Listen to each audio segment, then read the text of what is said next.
साहेबांना सांगितलेलं आहे साहेब ते. कोणी सांगितलं? ओरली सांगितलं का पत्र काढलं?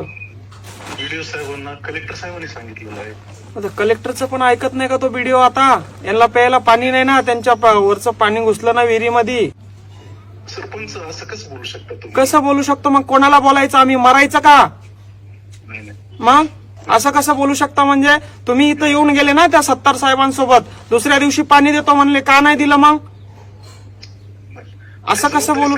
मी हे बघा, मी ऐका, तुम्हाला फोन लावलाय, मी कलेक्टरांना पण असंच बोलणार आहे. मग आम्ही मरायचं का तुमच्या भरोशावर? नाही, जबाबदारी सगळ्यांची आहे ना. मग का पत्र काढलं का तुम्ही? एखादं पत्र काढलं? सरपंचाचे आहे, ग्रामसेवकाचे आहे, मग सगळे. सरपंच ग्रामसेवक जरी असले तर प्रशासन म्हणून आपत्ती, आता ढगफुटी झाली तर सरपंच कुठून आणणार आहे पाणी? मग तहसीलदार, तालुका दंडाधिकारी कशासाठी आहे? बीडीओ, गट विकास अधिकारी कशासाठी आहे? बीडीओला तुम्ही पत्र काढलंय का? नाही, आम्ही तोंडी सूचना दिल्या साहेब. मग आता तोंडी सूचना देऊन सर तुम्हाला 3 दिवस झाले, तुम्ही परत येऊन बघितलं नाही.